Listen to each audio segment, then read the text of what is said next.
Welcome to the latest episode of our Venture Voices series, where we've been fortunate enough to explore a really wide range of topics with guests across both the US and UK. Today, I'm delighted to bring Venture Voices to Manchester in the north of England, and it's great to be joined by Jess Jackson from Praetura. Hi, Jess. Hello, thanks for having me. You're welcome. Yes, we're keen to cover another range of topics, but a big focus is going to be on the north. And later on, we're going to dive into the impact of a finance leader and what they can do for a growing business. But before we do, if you don't mind giving people an introduction, Jess, that would be great. Yeah, awesome. My name's Jess. I'm an investment manager at Praetura Ventures. So we are a VC based in the north who primarily focuses on business in the north. So we were kind of created to help address the fact that there were some fantastic companies here in region that were struggling to access finance. So the three founders back in, I think it was 2011, they were seeing companies like AO and the Hut Group struggle to access finance locally. They had to go to London for that, which they just sort of saw as a huge failure, really. And we weren't able to benefit from the fact that, those companies were successful. Yeah, they started Praetora Ventures, kind of raising capital on a deal by deal basis with kind of high net worth individuals. And then we launched our first EIS fund in 2019, and it's kind of all been a journey from there. We've got kind of two public funds with MPIF2 and our Greater Manchester and Cheshire Life Sciences Fund, as well as our EIS funds and a VCT that we launched this year as well. So it's all going on, and there's kind of lots of different capital for businesses at different stages and different sectors across the north. Fantastic. And you started your career sort of working in-house as well for a company. You reference some massive brands there, likes of AO, the Hut Group, which are flagship of the North. What sparked your eagerness to move into sort of venture capital and supporting early stage businesses up here? So I kind of actually just sort of tripped into working in that space. Like a lot of people I meet in this space have sort of, maybe worked at a big four, and then kind of went down a more accountancy kind of based route, and ended up working in equity or private equity that way. My journey was actually sort of I started my career entrepreneur side, so working really closely with entrepreneurs in businesses, and kind of the first business I worked at actually sold to EMIS Group. So that was a sort of 56 million acquisition. And the CEO of the business that was ascribed at the time, it's now EMIS Health. He grew all of his business through acquisition. So it's kind of like I started my career at almost like the end of a business's journey. Um, and kind of thought, oh, I really enjoy kind of working with entrepreneurs, and I suppose that's probably where that started, without necessarily knowing that working in VC would be where I would end up. But yeah, ended up at a role at the growth company running GC Angels, which was a public fund, kind of backing really early stage founders in that kind of gap funded space. Co-investing alongside angels, and again, just really enjoyed that experience of building relationships with entrepreneurs, you know, getting excited about their idea, and yeah, being able to actually back them and support them as well. So getting involved kind of post investment, and just really enjoyed that. And yes, I've been at Praetor Ventures for 2 years now. Awesome. Yeah, and Praetura Ventures, you really emphasize that sort of more than money approach. How do you provide that operational support to portfolio companies beyond that just financial investment? Yeah, absolutely. So, yeah, more than money is like literally emblazoned on the wall. If you visit our Yeah. offices, you'll see it as you come in, and we take all of our sort of deal photos in front of it, so it sort of gets a lot of screen time, if you will. Yeah, it's really important to us because I mean, we knew this anyway, but we sort of did some research in 2022, where we published this, I guess, a white paper, but it's quite a big document called "What's Powering the Powerhouse?" And we kind of asked northern entrepreneurs, what's most important to you about a finance partner, and what are the things that you look for, the things that you kind of need in the ecosystem. Having local funding was way more important to northern founders than it was to founders in London. It was sort of 62, 63%. And a very similar number of them said, they wanted additional support, from people that invested in them and from the ecosystem around them. So we kind of built that through our operating partner model. So we've got individuals who have built and sold really successful companies or worked at a C-suite level. So, we've got some really high caliber individuals and they are in the business, they are paid by us.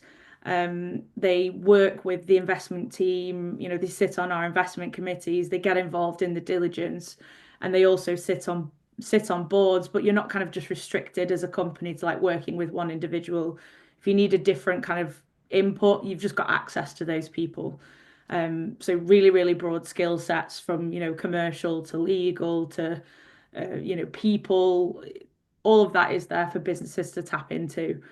And it's really important that we're able to offer the right support for the business going through whatever challenge it's going through. When you scale in, you're always encountering new things, right? So there's not going to ever be one person who can give you all of the support that you need. Yeah, absolutely. And having moved up here 4 years ago myself, I think it's a great ecosystem. There's a lot of people there to help. It's kind of just connecting the dots in terms of who can help at what stage. So I think that's really important. You've got that in-house, and certainly founders are able to access that.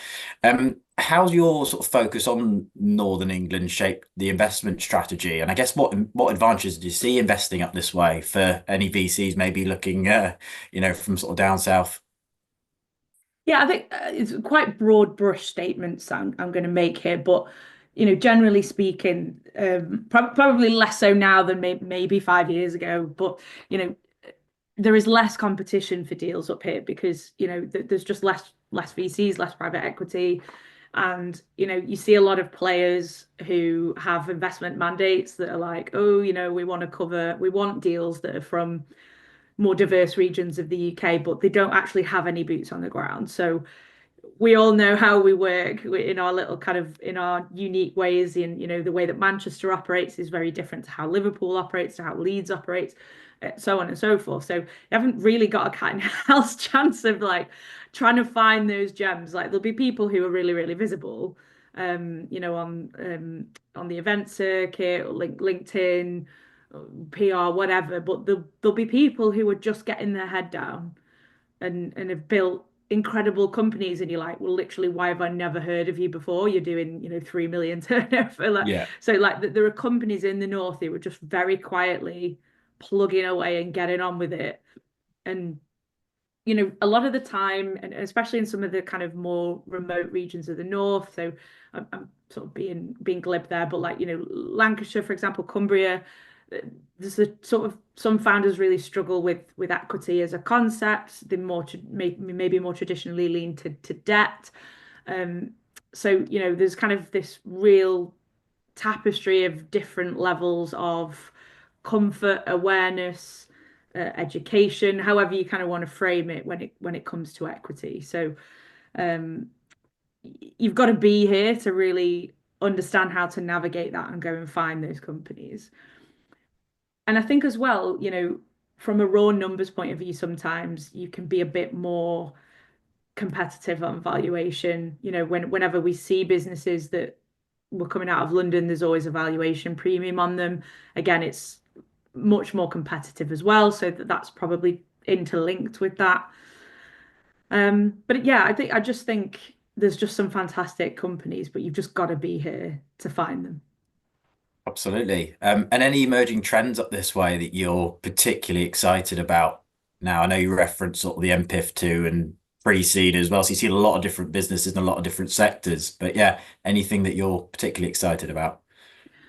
I think what's really great to see over the years is how the ecosystem is sort of maturing. So generally speaking, somewhere that isn't mature will kind of maybe get maybe like corporate led or maybe through the banks kind of like accelerator or business support things coming through. It might be led by the LEPs, but it's very sort of uh, generic in terms of it crosses all sectors. It's how to build a pitch deck. It's actually, are you ready for raising equity? Do you know what that even is? And there's kind of this basic level of business support provision, but then there's kind of layers on top of that that's really interesting to see develop, and Manchester in particular with the likes of we've got Manchester Digital, we've got TIC, the Turin Innovation Catalyst, focusing in on AI, Dish on kind of cybersecurity. We've got Daresbury SciTech, who are doing some kind of interesting stuff on computing. Um, Alderley Park on life sciences. So you've got all of these clusters, and it might be clustered around, whether it's kind of the site in particular has a link to that sector, or it's a corporate ran and they really want to do something, they really want to incubate ideas or whatever it is. But I think that's really, really interesting to see, because it's actually plugging in more direct support in a more focused way.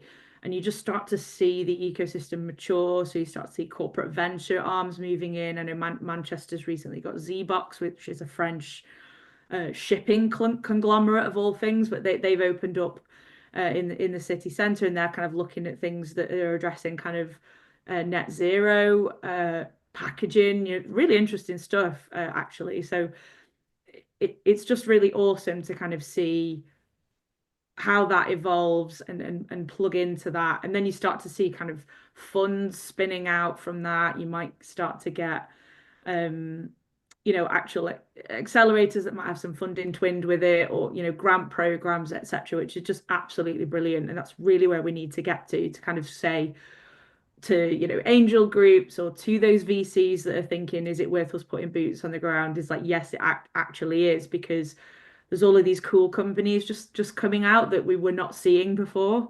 And you can go to, I could fill my diary wall to wall for weeks on end with showcase events, pitches, Dragon's Den style things, you name it. I can go and just sit and watch, or sit and give feedback to hundreds of startups, all doing really, really different things. And that, to me, that's really exciting. Yeah, awesome. And it's the variety as well that keeps these types of Mm. roles interesting for such a long period of time. We talked about sort of volume there. You said, you could fill your diary for weeks and weeks on end. What qualities do you particularly look for in founders and sort of leadership teams when it comes to these sorts of investments?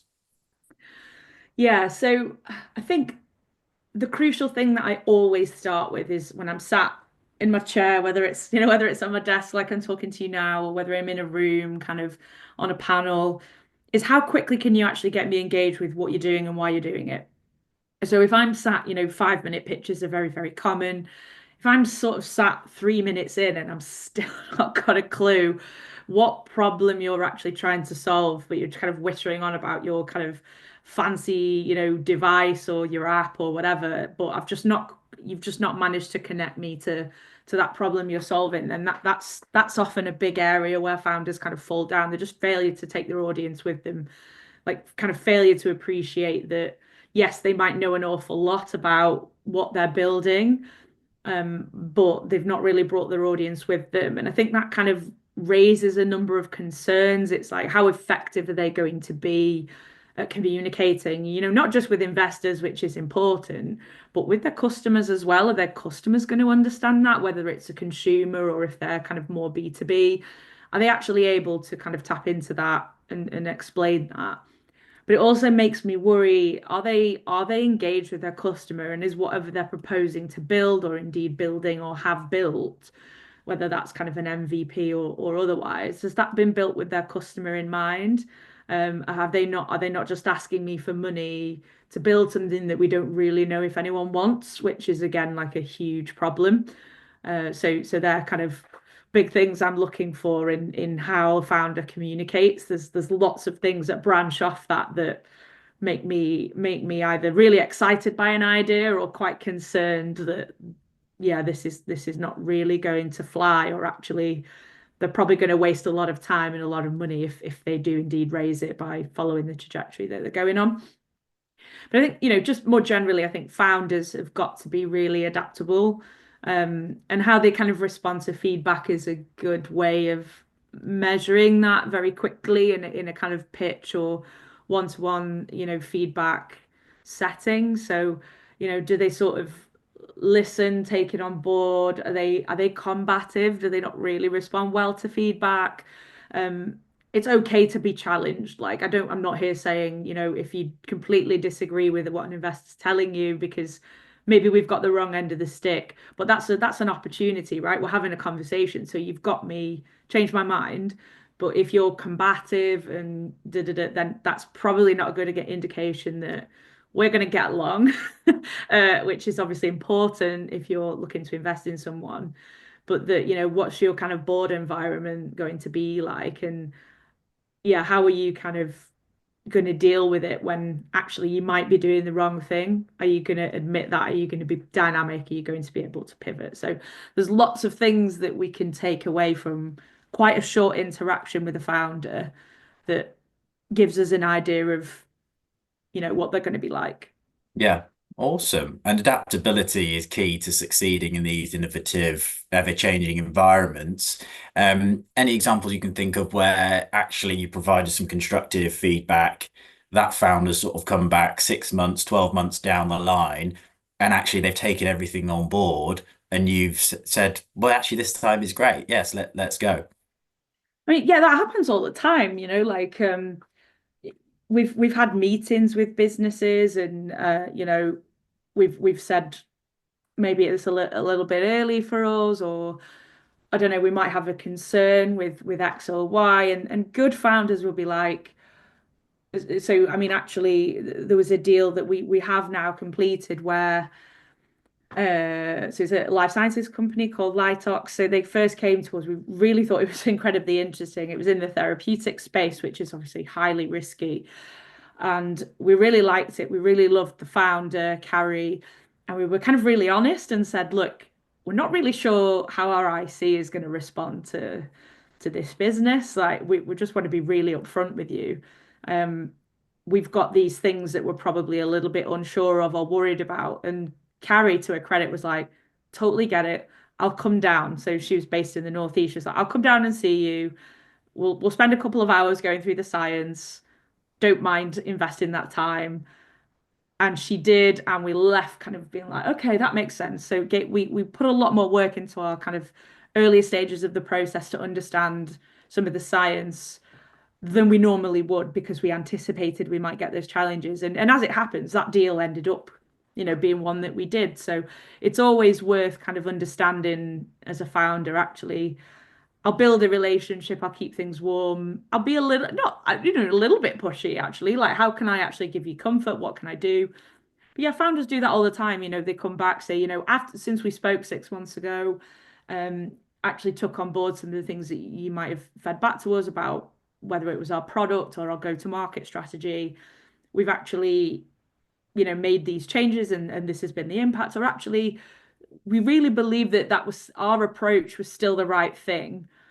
And here's some movement or some evidence that was actually true, and we're happy to eat our hats, if we were wrong, and it's the founder's job to sort of manage that investment process and communicate with us, keep us updated, and maintain that relationship. So yeah, it happens all of the time, and sometimes it can be multiple times maybe before it's right, but that's just the way the name of the game.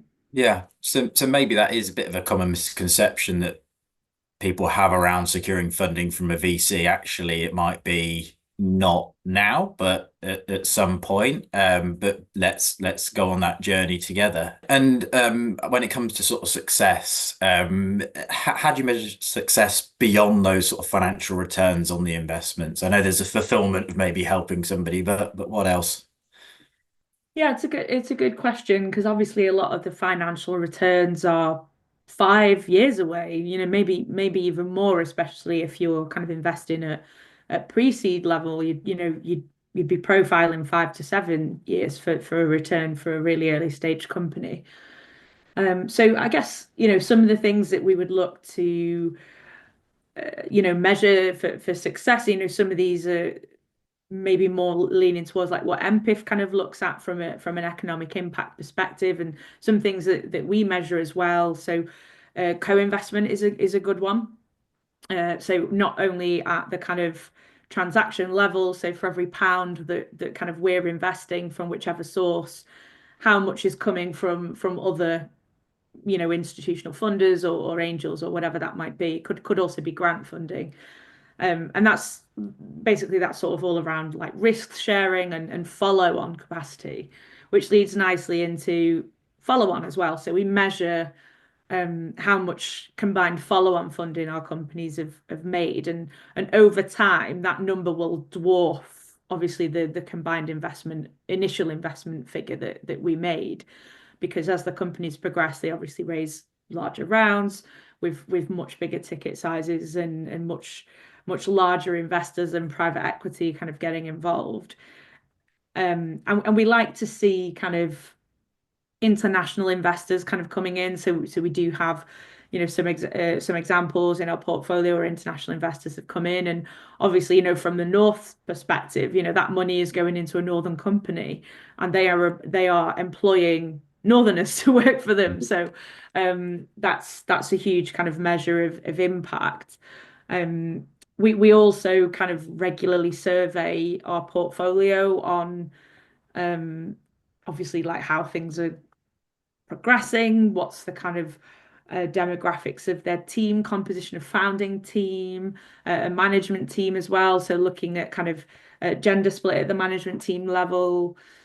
We also look at, what's the maturity of their kind of policies and processes? Do they have a net zero? Do they have a net zero carbon policy, perhaps? Do they have ESG policies? And we sort of, yeah, monitor that on an annual basis. And yeah, you sort of start to see as businesses mature, they start to build in more processes around those things, and get themselves ready, hopefully, for when stuff like that becomes mandatory. Yeah, giving them a platform to scale, right? Mm. Um, and you touched on sort of the demographic of leadership teams and founding teams there. Are you seeing more founders move to the north than Manchester? Yeah, we are seeing that. So, but particularly kind of on the life sciences fund prior to us launching MPIF. Our life sciences fund is geographically tethered, so it's Greater Manchester and Cheshire. The LPs of that fund are GMCA, Bruntwood Side Tech, and Warrington and East Cheshire Local Enterprise Partnership. And it's all kind of clustered around the Alderley Park and obviously other sites in kind of the city centre. So, we get a lot of companies in the life sciences space, whether they kind of be medical devices or therapeutics, health tech, and so on, applying to the fund. And one of the things that we say to them, and we do the same now with MPIF, is kind of what is your, what is your reasoning for are you aware of the geographical remit of the fund? Obviously, is a thing that we talk about early, but what's your strategy for the region? Like it's not just about plonking a solo person in a WeWork. It's actually what is that growth strategy for the region? What does that look like? Not just this year, but the year after that. And for some companies where they were doing really, really interesting things. It might have been a spin out from a university. So I guess Scuba TX, one of our life sciences portfolio companies, doing incredibly well at the moment. They were recently in the Independent, I believe. They have developed a device which basically extends the viability window of an organ that's been taken from a donor and is being transported to someone who's waiting for that organ. So they're doing really, really awesome stuff. So that came out of the Northeast. But they hired a CEO who was, remote. They had a CFO who was remote. So it just made sense for them to be like, well, Manchester's just easy for all of us to get to. And actually, we want to build a team. We want to, have, we want to partner with some like local NHS trust sites and so on. So it just absolutely made sense, and that business is thriving. So we have that conversation with a lot of companies to say, we've got this regional funding. it's not just about going, yeah, okay, I'll tell you what you want to hear just so I can get the check. We really need to understand the strategy, and we want to see that positive impact for the North. Brilliant. Yeah. And we said sort of MPIF a few times, Northern Powerhouse Investment Fund too. Yeah, it represents a massive commitment to the region. How do you see the sort of VC ecosystem in the North evolving over the next sort of 5 to 10 years, particularly in terms of sort of technology and innovation? Yeah, so MPIF 2, just let anyone who isn't aware, it's 660 million overall for the entirety of the North. And we won the bid for the Northwest, which is 100 million, so pretty decent size fund. I guess what I'd really like to see, and then sort of talking about the ecosystem earlier, would really like to see kind of more VCs, actually coming or starting up in the region or setting up regional offices.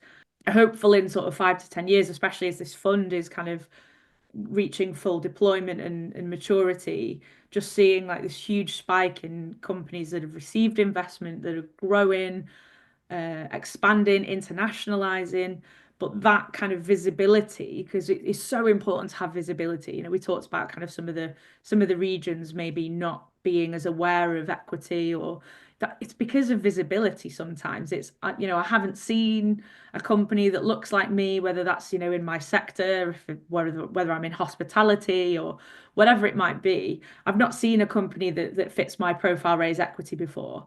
So if we can really showcase those success stories, those raises, and show that they're able to grow and accelerate their business with equity funding, that will actually lay that groundwork for other companies to follow in their footsteps. So I'm really, really positive and energized that, in 5 years' time, hopefully MPIF 3 will be launching, for applications, and, maybe that fund size will have to be larger to reflect, how many more businesses, how many more SMEs there are that, will be eligible, that are starting up, and reflect that ecosystem maturity as well. It's a start to sort of bridge that funding gap that we see between the sort of north and the south. And Exactly. another thing you were sort of busier earlier this year doing was launching pre-seed, wasn't it? So the first sort of cohort investment program in the north of England. Do you Yes. mind telling us a little bit about that and sort of the particular trends with the founders at that real startup stage that you saw? Absolutely, be delighted to. So yeah, with MPIF 2, so it's part of our MPIF 2 remit. That's the funding source. We knew we wanted to do early stage companies. One could argue it's the most exciting space, and I absolutely will, because that's sort of the space I was operating in terms of like ticket size and funding stage with sort of GC angels and that angel space. But it's very difficult for VCs to do them at scale because they are expensive. You don't generate the same level of fees, but the amount of time you have to spend with the companies to, get to understand them, uh, understand their business, do the diligence, etc. It's still substantial. And, when you look at volume of companies by stage, there's just more of them at pre-seed, just, by the nature of it. So we had to find a way that we could service that area of the market. We really wanted to energize the ecosystem. I know I've spoken about that a lot, but do it in a cost-effective, time-effective way. And actually, doing it as a sort of small community would have other really great benefits, for the companies involved as well. They sort of build a sort of a micro peer network that they're able to have, direct contact and an ongoing relationship with businesses that are broadly at the same stage. Some maybe slightly ahead, some slightly behind. So it all sorts of starts to become circular. So yes, we designed our cohort program, and we launched that, very quickly off the back of announcing MPIF 2, this year in April. and we opened for applications late April slash early May. I can't actually remember the dates. And we were just absolutely overwhelmed with applications. We knew to expect a lot, but we couldn't quite put a number on it because there wasn't anything sort of broadly equivalent with what we were offering. We're offering, £200,000 investment to 10 businesses, and there's 10 businesses each. So yeah, that level of investment is not insignificant for a pre-seed company. Um, for pre-seed, just by way of definition as well, I think it's worth saying we sort of applied uh, a broad brush approach. So any sector could apply, anywhere in the north could apply, and they could be zero revenue through to early revenue, and we characterize that as about 200K. Because obviously they wouldn't be Annual sort of revenue. business. Yes, exactly. Because it didn't necessarily indicate that, they were going to be ready to raise a £1 billion seed round. It could have been one-off, commercial pilots that made up the majority of that, for instance. So we kind of wanted to allow ourselves to still be able to see some of those companies. And yeah, we were just absolutely blown away by the breadth of things that people were doing. Like, I was putting posts out at the time being like, we had businesses that were doing stuff with water, like robotics, ed tech, and like AI helping kids to learn and generate creative content. There was just, so much. We had a coffee roastery. Like, we just had so many different ideas coming to us from, across the entirety of the North. And it was just great to be like, how did you even hear about us? Like, especially if they were like up in the Northeast or whatever. So we were just absolutely delighted by it. And we set out to have a cohort of 10, and we failed miserably and ended up with 12 because we just liked all of the businesses so much, and purely organically had a company from every single region in the Northwest plus Leeds. So yeah, we were absolutely delighted by it, and again, just accidentally, but I think reflective of the strength of how thriving the kind of early stage ecosystem is. We had sort of a quarter female founders and over 50% diverse founders, making up that cohort, which is brilliant as well. We didn't have to kind of make any changes to achieve any diversity statistics. It was just literally how it happened. So we were really, really pleased with that. Right, yeah. And how do you sort of cultivate that culture of collaboration amongst the entrepreneurs, not just on pre-seed, but broadly across the portfolio as well? Or maybe that's two separate questions.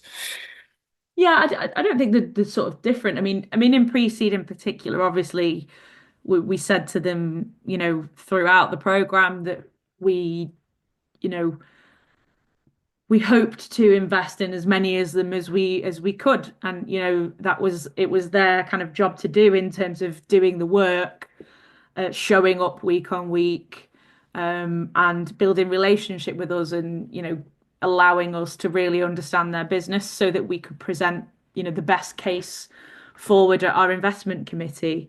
And I think there was I sort of had a slight thing in the back of my mind of like, are people going to be like really like competitive with each other? And it just wasn't like that at all. It was just really nice to sort of see, is to see them sort of like there were founders who had real strengths in certain areas, like really, really nailed their company voice, for example. Some founders were much more comfortable commercially than others. Some were more comfortable financially than others. And actually, it was just really nice to see sort of between our workshops them kind of sat with each other, sort of coaching each other through stuff, saying, "Well, this is what I did, this is what I tried, or this is a method I've used, or a tool that I use."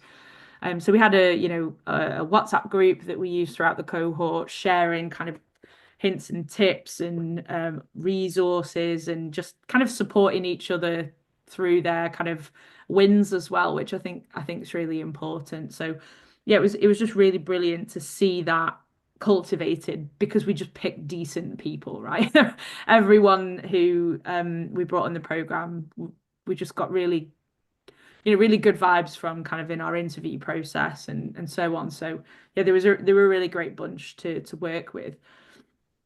In terms of that broader portfolio at Praetura, we actually recently had a portfolio festival.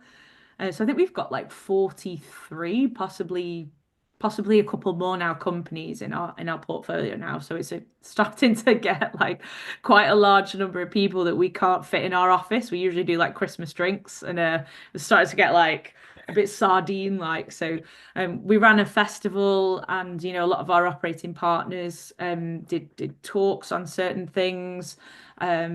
Like selling into the public sector, or whatever it was, and it's just an opportunity to sort of, yeah, like share insights and learnings and knowledge with them en masse, but also obviously there are companies that are off in adjacent spaces and probably know each other from referencing, or they might actually be each other's customers. That actually does happen. So yeah, it's great to still have that community. We have WhatsApp groups for the founders as well. So just like, oh, had this issue, how has anyone got how have they dealt with it? So I know that gets used quite a lot as well.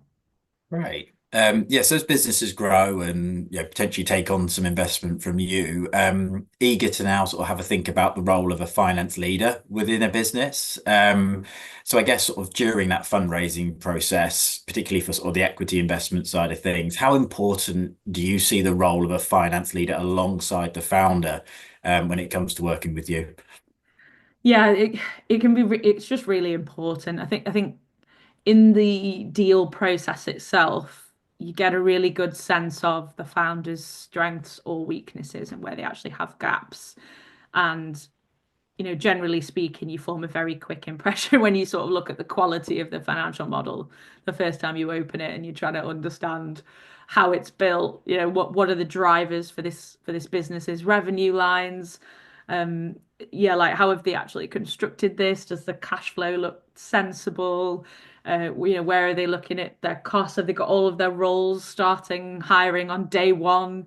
Have they got an upside case, a downside? You could just sort of start to form a view on the maturity of that thinking. We invest in a lot of early stage companies, in the life sciences space, but also in from our EAS fund as well. So a lot of the businesses will either not have any support, maybe have some external bookkeeping, perhaps. They might have a fractional support, but that is rarer, I would say. But it's so important not just to have obviously that accurate ongoing information, management information to give an accurate picture of what's going on in the business. That's really important when you've invested and you're sat on the board and you need to know, right, how much runway have we got left, guys? Do we need to start, conserving cash here, or do we need to be going out to raise earlier than we thought? And if we do, what's the narrative? So, but also, the right person could be much more involved in that raise process as well, and might have a really good black book of contacts, might be more strategically minded and can really take a burden from the CEO in that raise process. And it just depends on kind of where that business is at in terms of its maturity. Can it afford that resource, whether it's interim or a full-time basis? But yeah, in a nutshell, it is really important to have some resource, and depending on that business's stage, that resource will take different forms, and we need to guide them to make sure they're going to bring in the right resource in the most cost-effective way.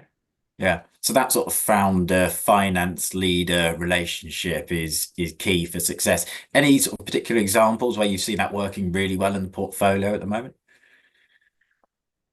I'll probably say, like, I know, like, Scuba TX only came to us, like the two the guys that we spoke to was the CEO and the CFO, but they'd sort of been involved with the business for a long time as advisor on sort of more advisory basis, and then brought in full time in the C-suite. So like their information was of really high quality. Um, they initially came to us saying, we've got this grant and we need to know we've got a really short turnaround, really tight turnaround. Can you invest in this, like, or at least give us an investment commitment decision by like 31st of March? And I think it was like mid-March, early March anyway. And we were like, okay, we like this business, let's run at it. So I think we did an IC doc in sort of 2.5 weeks. Did all our diligence in that time as well, which is quite unusual. And we've got a few examples of that. Um, but we had all of the information that we needed to do that work. Whereas if it was like, can you do it? And we had a look at, they didn't have any financials or the financial information was of poor quality, we just wouldn't have been able to do it. So So for a first time founder, how important is it to have somebody that's got that previous sort of startup and scale up experience? And maybe also, is it important to have someone with a sector knowledge of what your business does?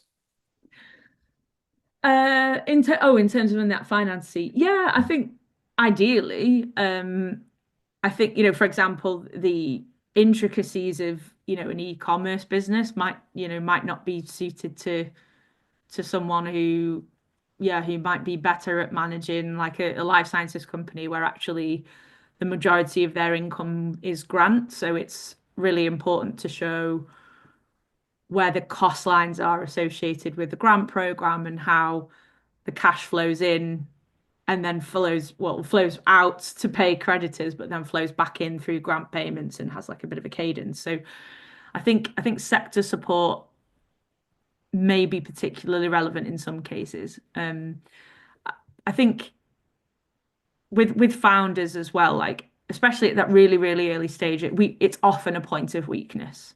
It's something I see quite a lot. We did see it in the pre-seed cohort, which is why we very specifically built a module that ran throughout the entirety of the 6 weeks, which was led by Sophie Conahan from Finance for Founders.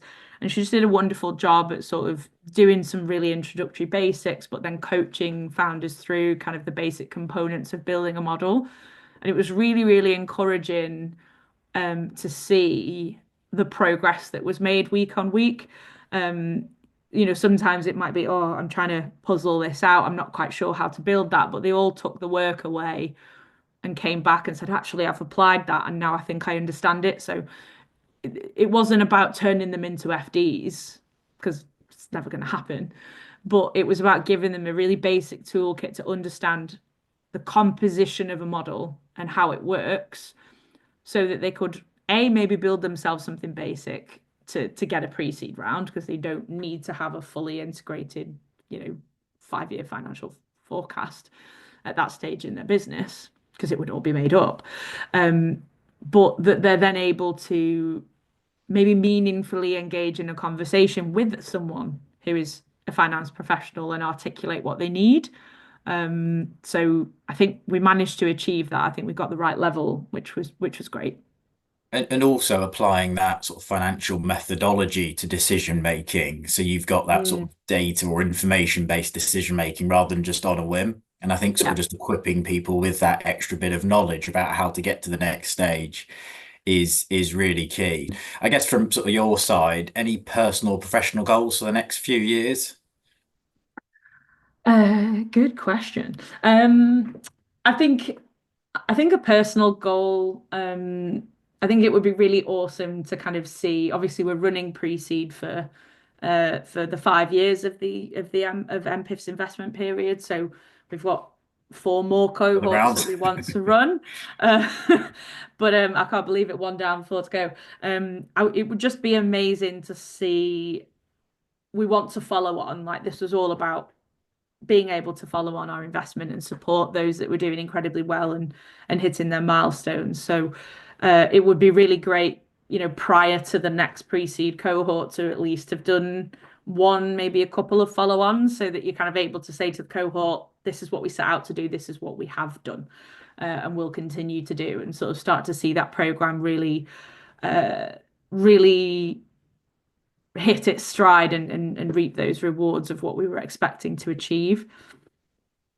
But yeah, I think just I'm really enjoying kind of being being at Praetura, I think, the time was always now with kind of bringing MPIF into the fold. So we've got huge goals to, invest in all of the regions. There's so many exciting things going in those other regions. So we really want to kind of find the gems there. So that's a kind of a big goal for us.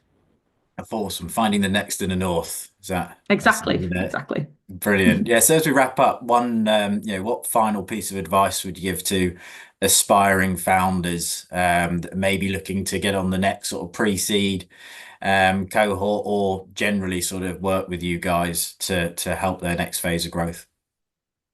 Yeah, absolutely. I would say don't be kind of shy about, talking to us or coming up and saying hi to us and saying, this is what we do and we're thinking of applying to pre-seed. Um, just be big in your ideas. Don't be kind of afraid to think big. But also don't be afraid to try stuff and fail fast. Like that's not bad because you're not going to waste a lot of money on something that's probably not the best idea. So, think big, fail fast, iterate, connect and learn and just chat to people. You literally never know.